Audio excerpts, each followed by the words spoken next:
Composite Materials lecture number 8, and this we are slightly switching gears to start talking about mechanical properties and how to calculate those mechanical properties through constitutional equations.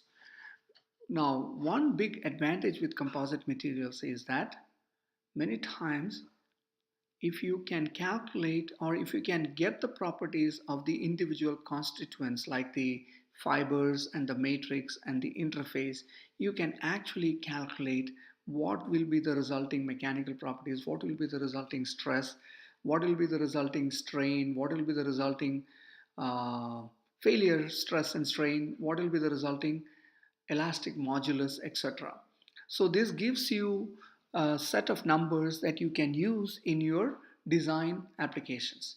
So that's one big advantage. So you do not have to, so many of these materials have already been tested, so you do not have to repeat those tests. And many times you can get these rough numbers and they are going to be very accurate, plus or minus 2-3% and things like that. So that's a big advantage with composites. Now, the simplest case is where you have what is called a unidirectional composite. So in this case, you have fibers oriented in the direction of the stress, which means you are this is like a um, spring constant or a spring material, a spring loaded material. And assuming this to be the case, this case is called the isostrain. That means you are applying the same strain on this material along the direction of the stress. So both the fibers and the matrix experience the same strain. Now, their failure strains are going to be different, but they are going to be experiencing the same strain. You can also have a condition that is exactly 90 degrees to that, which is called the isostress condition. That means both the fibers and the matrix is going to be experiencing the same stress.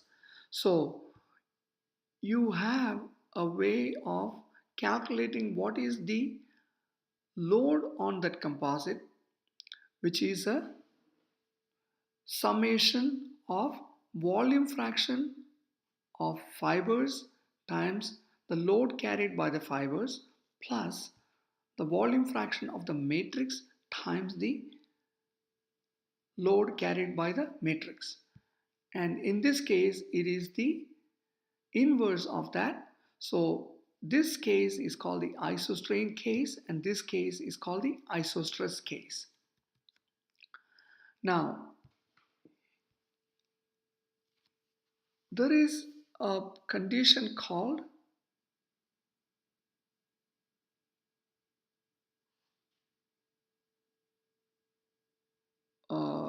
the combination of the materials according to the volume fraction, according to its volume fraction. So you can actually calculate the variation of the elastic modulus of this composite as a function of fiber volume fraction. Now, if you are considering the isostrain condition, which is the simplest case, it is a straightforward linear relationship between the modulus of the composite versus the volume fraction of the fibers. Now, if you were to consider, and this is, for example, this is the case of the elastic modulus of a composite with the epoxy matrix and which has got a very low modulus, and the carbon fibers which has got very high elastic modulus. Now, if you were to consider the isostress condition, it is slightly lesser than the isostrain condition. So many times we designers accept the isostress condition because it is more conservative. Now, the condition of isostrain applies mainly to long fiber composites. That is, if you are applying a load in the normal direction, that is parallel to the fibers. So in this case, the stress times the area, which is equal to the modulus, is equal to the stress carried by the fibers times the area of the fibers plus the stress carried by the matrix times the area of the matrix. Now, this is only in the case of the elastic case. So we assume the Hookean behavior. You have to consider very carefully about this assumption. So this is only in case where the fibers are going to be fibers and the matrix are going to be in the elastic state. So if you divide that by the volume, the result is that the modulus of the composite is the case where it is the modulus of the fibers times the volume fraction of the fibers plus the modulus of the matrix times the volume fraction of the matrix. You know all these conditions, so you can calculate the elastic modulus of the composite. And this is pretty accurate, especially if you are going to be taking the iso stress condition. So the iso stress condition is based on the displacement. So it is the same stress, but the displacements are going to be different. So E is the average normal strain.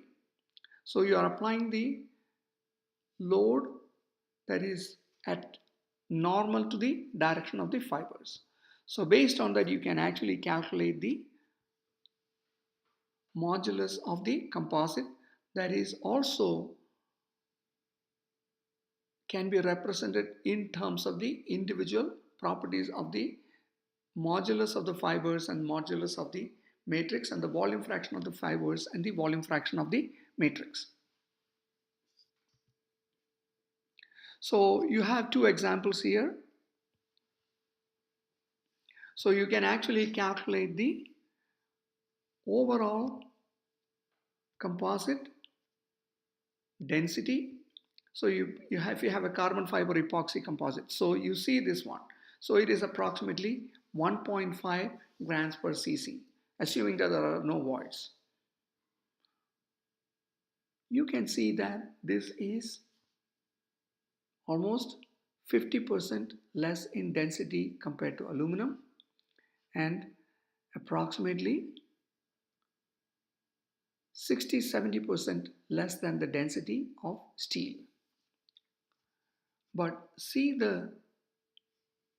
in the isostress condition, the modulus of this material is approximately 5000 ksi or half MSI. So compare that with steels and things like that. For the same density, you are going to have much less modulus that is going to be provided by steel material. So clearly isostrain is a target condition, but the composite modulus most probably will be somewhere in between the two. But if you calculate for the isostress condition, that is going to be the most conservative estimate for you. So what are the other conditions? So it is the weighted average of the modulus of the matrix and the fiber faces. So if you have parallel loading, the fibers will make a greater contribution to the composite modulus than they do in isostress perpendicular loading. Anything other than isostrain or isostress can be a very complex analysis. So it will depend on the specific nature of dispersed and continuous phases. Okay, so how will we calculate the property of a composite for something other than these conditions? So you can consider that they are both at extreme ends of a spectrum of geometries. And many times you are going to have fibers that are going to be oriented in different directions than either the 90 degrees or the 0 degrees. Okay, so you can assume that the property of any composite can be calculated from an equation like this. Okay, so this is a condition or state called for getting the based on the volume fraction of the fibers and the matrix. There is a specific statement to that effect. I forgot what exactly it is. If I find out, I will let you know. Okay. So isostrain represents an upper bound and isostress represents a lower bound for calculating the property of the composite. So you can have the fibers in different types of arrays. So you can have them in a square. So these are the individual fibers and the material around it is the matrix. And if you have them hexagonally located in the matrix, I mean remember that you are looking at this at where the fibers are coming out of the um,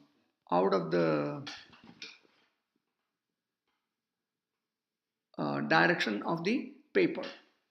Okay, it is coming at 90 degrees to the paper. So if you locate them at in a hexagonal manner, this is how it will look like, and most of the time you are going to have a random case.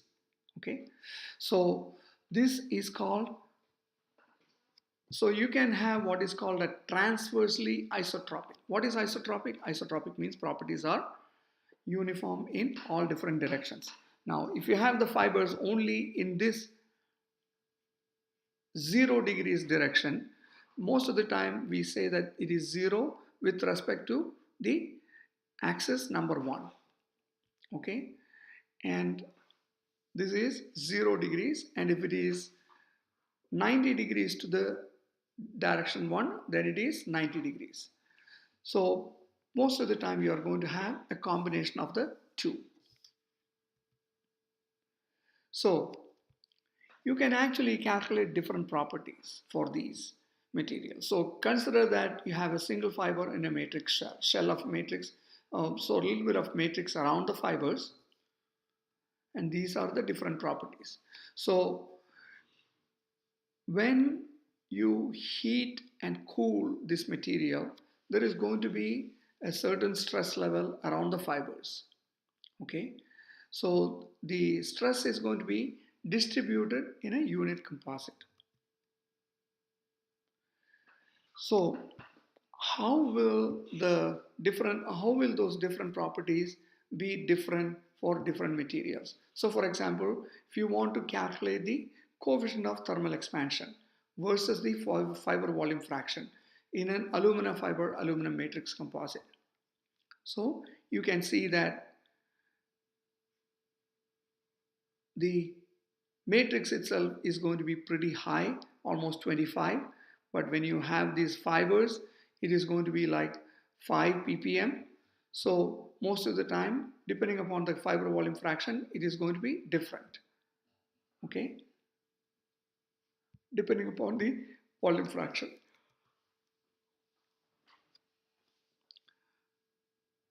There are going to be other things like hygrothermal stress. Suppose this material is going to be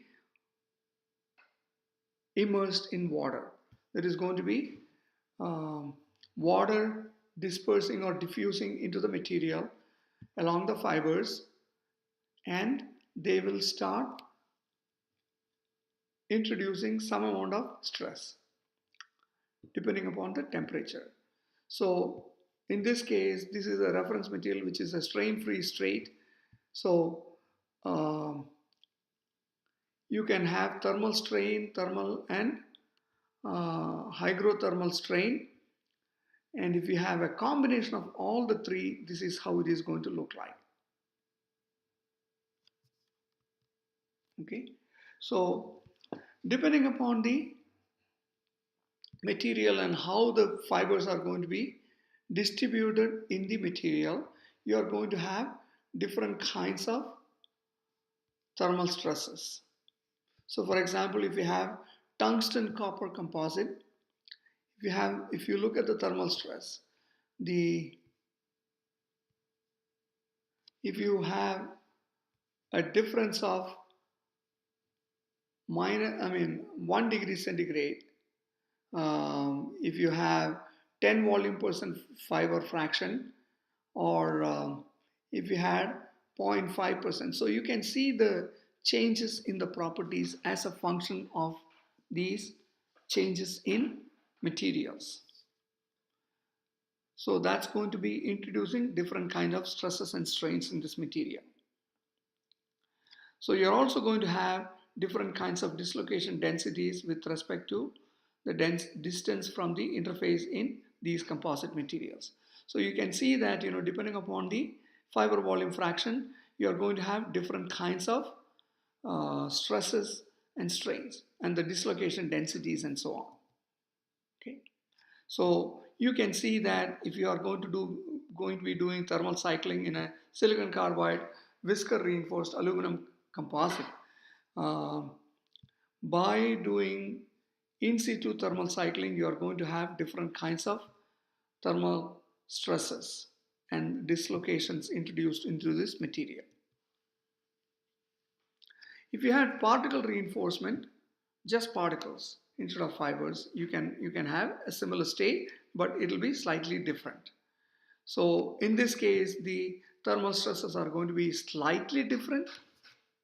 Same thing with, so you're going to have different kinds of stresses because the fibers and the matrix are going to be expanding and contracting at different rates. So after deformation, it's going to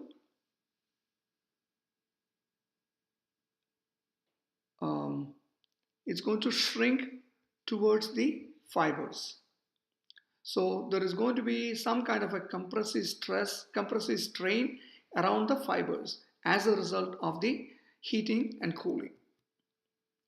So that's going to affect how the composite material is going to be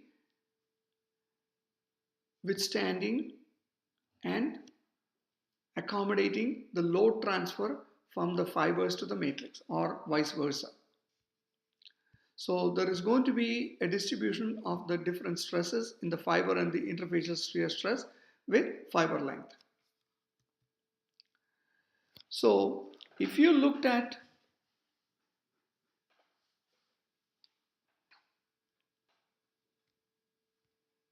the Raman spectra of a Kevlar aramid fiber, aramid fiber reinforced material under load, if you applied 0.5% strain, depending upon the position along the strain, these strains are going to be different. But if you applied, so there is going to be almost 0% strain at the ends to, there is going to be a slight distance before which they will start accommodating that strain. And this is because of the compressive strains along the length of that fiber. So here it's not going to be experiencing as much strain as in these regions, in the middle regions. And the higher the strain, the larger the distance before which it will start experiencing that person strain.